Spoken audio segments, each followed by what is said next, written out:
I purchased this actuator for my E90 BMW because these things always fail. So it's got its gasket material here, just like the original. Lock for child safe. Seems to work here. There's your lock there. All right, let's install it and see how it works. Feed the new one in the same way you took the old one out. They're self-tapping screws. Don't tighten these until after you've pulled this nice and make sure it's nice and tight. Connect your electrical.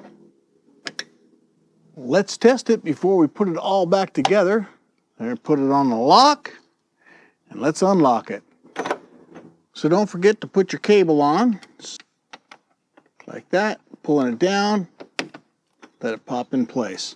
This other bend needs to slide into that hole there. So it has to go this way into that. And then it'll pop in like that. Then you can swing it wherever you need it. Let's see if it works.